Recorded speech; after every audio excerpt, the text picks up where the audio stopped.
हमारे इस channel DJ Balkrishna production house को लाल बटन दबाकर सब्सक्राइब करें और साथ में घंटी के निशान को दबाना ना भूलें ताकि सभी नए ऑडियो वीडियो आप तक तुरंत पहुंचे। लव और कुश जखन सीता मैया के ओद्र से जन्म लेलखिन जंगल में तो सीता मैया बहुत खुशी छथिन और अंतर मन से सोचे छथिन हेलो अरे ये ते दीना छाला बाला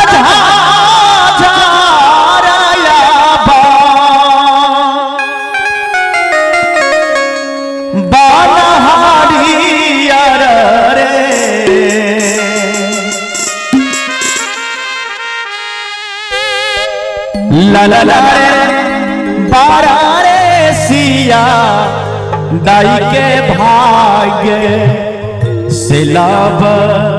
कुछ जाना मान रे आई सिया दाई के भाग बहुत लम्हर भले जे लव कुछ सनक बउआ जन्म लेलखिन ला ला ला रे बारा रे सिया दाई के भाग्य से लाभ कुछ जाना ला ला ला बारा रे सिया दाई के भाग्य से लाभ कुछ जाना रे दीना आना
हमारे प्रमोद भाई जी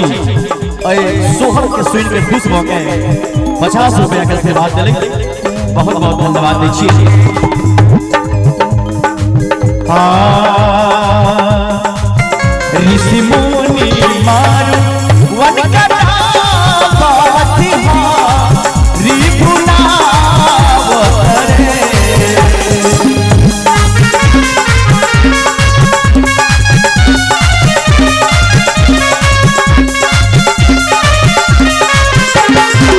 ऋषि मुनि मारू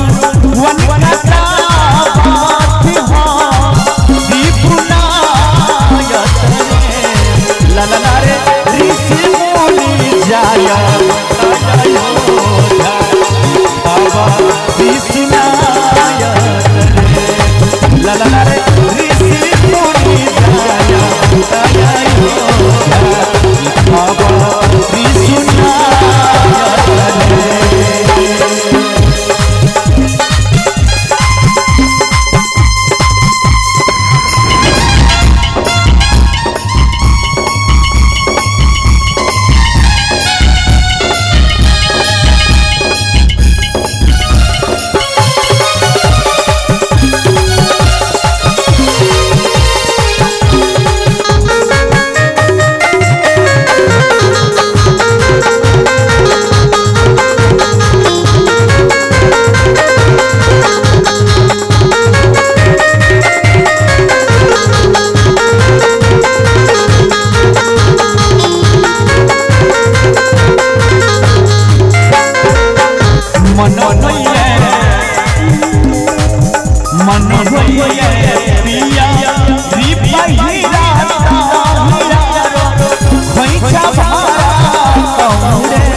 कुछ जाना